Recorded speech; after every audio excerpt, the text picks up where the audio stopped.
మా ఛానల్స్ లో వ్యాపార ప్రకటనలు, ఇంటర్వ్యూల కొరకు మాకు వాట్సాప్ మెసేజ్ చేయండి 7799789788. Welcome to tree media devotional.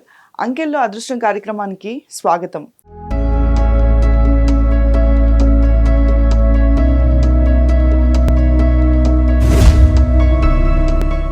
Birth number 1, destiny number 9 ఉండి న్యూమరాలజీ ప్రకారం బాగుండి పేరులో ఏమైనా సమస్యలు ఉంటే పేరు మార్చుకోవడం వల్ల ఎలాంటి ఫలితాలు పొందొచ్చు అన్నది తెలియజేయడానికి మనతో పాటు ఉన్నారు నర రామకృష్ణ చౌదరి గారు. గురుగారు నమస్కారం. 1, 10, 19, 28 తేదీలో జన్మించిన వాళ్ళు, బర్త్ నెంబర్ 1, డెస్టినీ నెంబర్ 9 ఉన్న వాళ్ళు ఎలా ఉంటారు?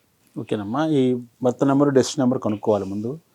అది న్యూమరాలజీ మీద కొద్దిగా అవగాహన ఉన్న వాళ్ళకి ఈజీగా అర్థమైపోద్ది. అవగాహన లేని వాళ్ళు కూడా వాళ్ళ యొక్క డేట్ ఆఫ్ బర్త్ని ఇది ఈ ఎగ్జాంపుల్ చూపించాం కాబట్టి ఈ రకంగా ఒకసారి మొత్తం కౌంట్ చేసుకుంటే ఎవరికైతే 9 వస్తుందో వాళ్ళకి డెస్టినీ నెంబర్ వస్తుంది. బర్త్ నెంబర్ అంటే డేట్ ఉంటుంది కాబట్టి అది 1, 10, 19, 28లో ఉన్న వాళ్ళు బర్త్ నెంబర్కి వస్తుంది. అది అయితే ఇది 19 ఇది ఎట్లాంటిదంటే A to Z అంటాం కదా, అట్లా 1 నుంచి 9 వరకు ఎన్ని ఫలితాలు అయితే ఉంటాయో, ఎంత పాజిటివ్ ఉంటుందో, ఎంత నెగిటివ్ ఉంటుందో అన్నీ వచ్చేస్తాయి దీంట్లోకి.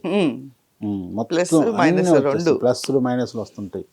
రవి కుజుడు అస్సలు అగ్రెసివ్గా ఉంటారు, మాట్లాడితే కొట్టి మాట్లాడతారంటారు చూసారా, అలాంటి వాళ్ళు వీళ్ళు. ఓకే, మాట్లాడుతూ మామూలు విషయం కాదు, జోక్ కాదు, మాట్లాడితే ముందు కొట్టి మాట్లాడతారు అంటారు కదా, ఆ టైప్లో ఉంటారు. ఎందుకంటే కుజుడు బాగా అగ్రెసివ్గా ఉంటాడు, చాలా చాలా అగ్రెసివ్గా. 1 రవి, దాని తోడు సపోర్టు. అంటే సపోర్ట్ అంటే ఒక పోలీస్ ఉన్నాడు, అతనికి ఉద్యోగం సపోర్టు.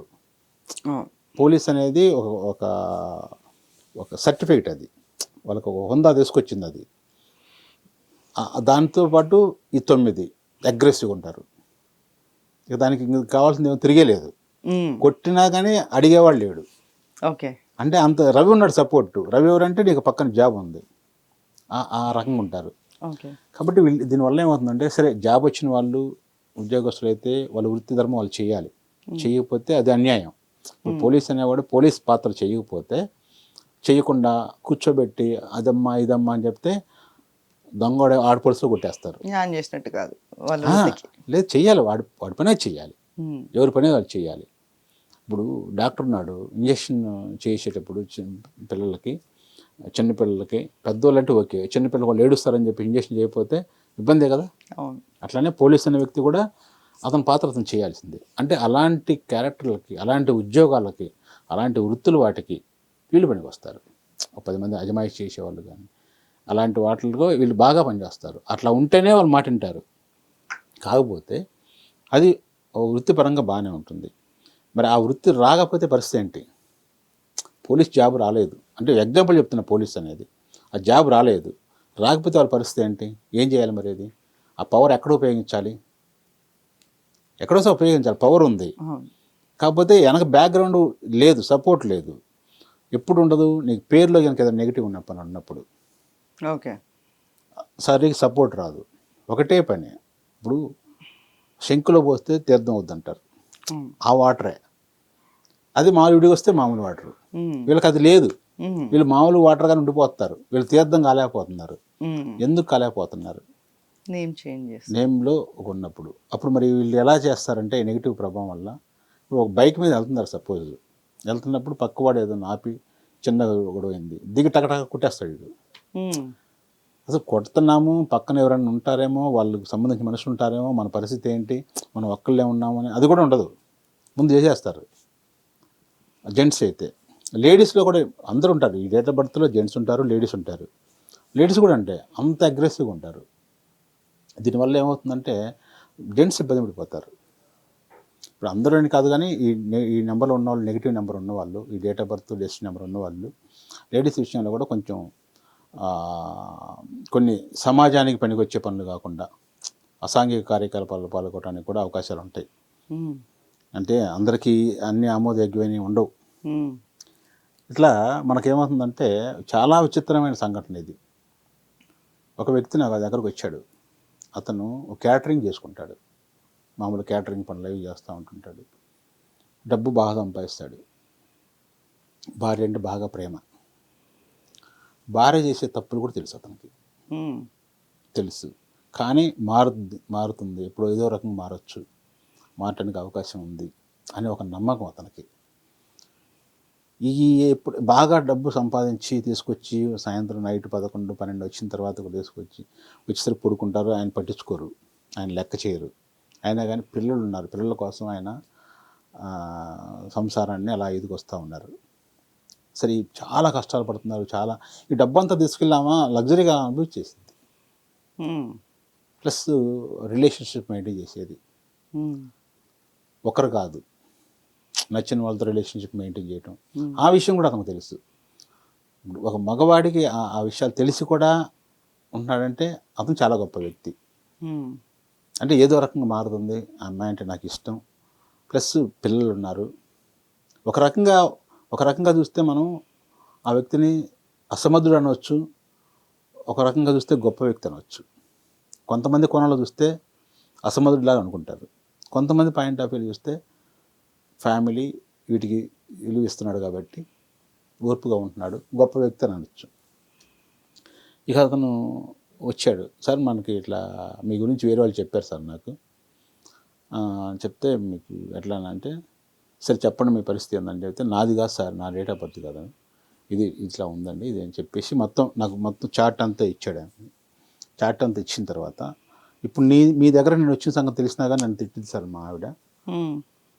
నేను అన్నాను, ఎందుకన్నాడంటే నేను ప్రధాన ఇంటికి వెళ్దాంపా ఒకసారి వాస్తు కూడా చూద్దాం, న్యూమరాలజీ కూడా కొంచెం కరెక్ట్గా లేదు అని చెప్పినప్పుడు అసలు ఇంటికి కాదండి, మీరు మీ దగ్గరకు వచ్చిన సంగతి తెలిస్తేనే నన్ను ఆమె తిట్టిద్ది ఇదన్నా. నేను చెప్పాను, మరి ఎందుకు అంత అవసరమా నీకు, నాకు క్యారెక్టర్ మొత్తం చెప్పావు, క్యారెక్టర్ గురించి మొత్తం చెప్పాడు, అంత అవసరమా అంటే పిల్లలు ఉన్నారు సార్, అవసరమైతే ఏదైనా సందర్భం వచ్చినప్పుడు నేను వదిలించుకోవాలనుకున్నప్పుడు కూడా పిల్లల్ని తీసుకెళ్ళమని చెప్పింది ఆమె, అదైపోయింది సార్. మంచి మనిషి సార్ ఆమె, ఎక్కడికన్నా నన్ను వదిలిపెట్టిపోతే ఎట్లా బతికిద్దని నాకు అర్థం కాదు సార్ ఆమె.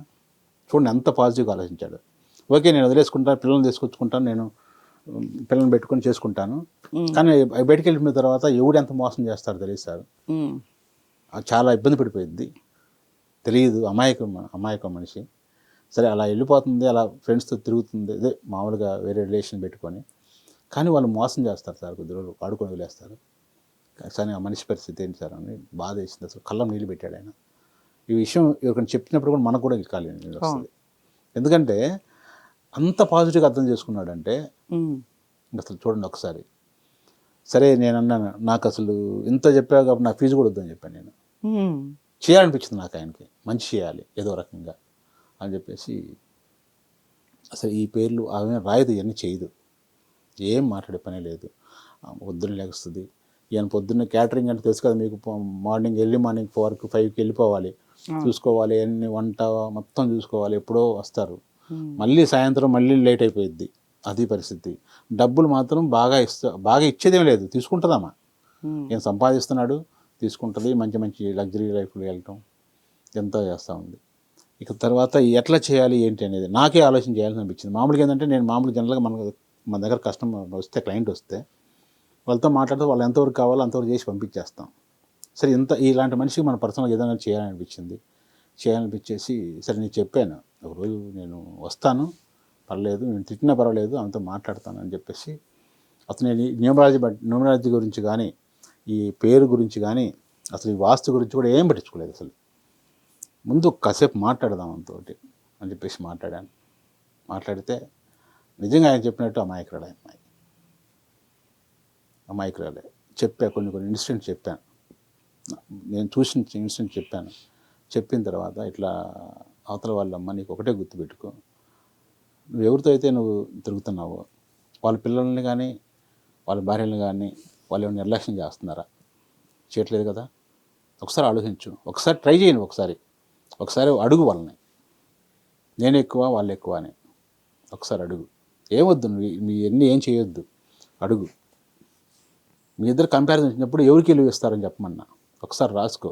నేను ఒకటే చెప్పా, ఒక పేపర్ తీసుకో, వైట్ పేపర్ తీసుకొని మధ్యలో ఫోల్డ్ చేసి పెట్టేసుకో, ఇటువైపు నీ బలాలు రాసుకో, ఇటువైపు నీ బలహీనతలు రాసుకో, ప్లస్ నువ్వు వాళ్ళని ఎవరైతే ఉన్నావో ఆ క్వశ్చన్స్ అన్ని రాసుకో. ఒక్కసారి వాళ్ళని అడగటం కాదు, నీవు ఆలోచించినా కానీ వాళ్ళకే ఇంపార్టెన్స్ ఇస్తారు కానీ నాకు ఇవ్వరు అనేది నీకే తెలుస్తుంది. అని చెప్పా. దాదాపు గంట సేపు మోటివేట్ చేశాం. చేసిన తర్వాత ఒక 1 వీక్ తర్వాత నా లెటర్ ప్యాడ్ ఉంటుంది అనమాట. లెటర్ ప్యాడ్లో ఫోన్ నెంబర్ ఉంటుంది. అందులో దానికి సంబంధించిన చిన్న చిన్న చిట్కాలు చెప్పాను. ఆ ఫోన్ చేసి సార్ మీ ఆఫీస్కి రావచ్చా అని అడిగింది. వచ్చింది, ఆమె ఒక్కతే వచ్చింది, ఆఫీస్ దగ్గరకు వచ్చింది. వచ్చిన తర్వాత సార్ నాకు ఇప్పుడు మారాడు ఉంది సార్, నాకు మా ఆయన భగవంతుడితో సమానం నాకు ఇప్పుడు చెప్పాను. ఆయన గురించి కూడా చెప్పాను. ఆయన ఇట్లా చెప్పారమ్మా నాకు మీ గురించి, వదిలిపెడితే ఏమైపోద్దో, బతకలేదు, చాలా కుక్కలు ఇంపిన విస్తరిలాగా అయిపోద్ది, అందుకని నేనే కాపాడాలి ఆ మనిషిని అని చెప్పాడు. అన్నప్పుడు ఇక కరిగిపోయింది మనిషి. సరే మీరు ఏం చెప్పినా చేస్తానండి అని చెప్పేసి ఇక మనం ఏం చెప్పారో అన్నీ చేశాము. ఆయన కూడా వచ్చాడు, మొత్తం హ్యాపీ. ఇవాళ అన్నిటికీ దూరం బ్రహ్మాండంగా. ఆయన ఒక బీరువాల డబ్బులు ఎక్కడైతే పెట్టారో ఆయన చెప్పాడు నా తర్వాత, సార్ నేను అందులో 50,000 పెట్టానంటే మరుసటి రోజు 2 రోజు 3 రోజు చూసినా 50,000 అంతే ఉంటున్నాయి సార్, అసలు కథను కూడా ఏం లేదు. అంతకుముందు అవి ఎంత తీసుకుంటుందో నాకే తెలియదు, నేను ఇది వాడుకుందామని వెళ్తే అందులో ఒక్కోసారి మొత్తం కూడా ఉండవు అసలు అని చెప్పాడు. తర్వాత ఆ డబ్బులు అలానే ఉంటాయి, ఏదైనా అవసరమైతే నన్ను అడిగి ఒక 1000 రూపాయలు కావాలంటే తీసుకుంటుంది, అట్లా ఉంది సార్ అన్నాడు. హ్యాపీ అన్నాడు. నాకు అంటే అప్పుడప్పుడు ఎంత మనం చేసే వృత్తిలో ఇలాంటి వాళ్ళు కొంచెం మంచి చేసినప్పుడు మనకి మానసికంగా ఎంతో సంతృప్తి వస్తుంది, చాలా హ్యాపీగా ఉంటుంది. మనకి నిజంగా భగవంతుడు ఆ శక్తి ఇచ్చాడని చెప్పేసి అలాంటి వాళ్ళకి ఎంతోమందికి మనం చేయాలని మనం కోరుకుంటున్నాం. చాలా అంటే అరుదైన సంఘటనలు జరుగుతూ ఉంటాయి, చాలామంది జరగవచ్చు, మన దగ్గరకు వచ్చే అప్పుడప్పుడు వస్తుంటాయి కాబట్టి ఇలాంటి పరిష్కారాలు చేశాం. ఇంకా పెద్ద పెద్ద స్థాయిలో కూడా ఉన్నాయి నా దగ్గర, అంటే వాళ్ళ దగ్గర మనం చేసాం. ఇలా చిన్న ఉదాహరణగా చెప్తున్నాను నేను ఇది. ఓకే. పెద్ద పెద్ద బాగా ఉన్న వాళ్ళ కుటుంబాల్లో కూడా చాలా ఇబ్బందులు ఉన్నాయి ఇలాంటివి, వాళ్ళకు కూడా పరిష్కారాలు చేసాం మనం, అద్భుతంగా రిజల్ట్ ఇచ్చాం. ఇలా ఉన్న వాళ్ళు ఎవరైనా సరే మన దగ్గరకు వస్తే వాళ్ళకి మ్యాక్సిమం మనం ప్రయత్నం మనం చేసి వాళ్ళకి మంచి లైఫ్ ఇవ్వడానికి మాత్రం నా వంతుని సహాయం చేస్తాను. సార్ మరి వీళ్ళకి లక్కీ నెంబర్స్ ఏంటి సార్? లక్కీ నెంబర్ వచ్చేసరికి 159 అండి. ఓకే. 159, 8ని అవాయిడ్ చేయాలి.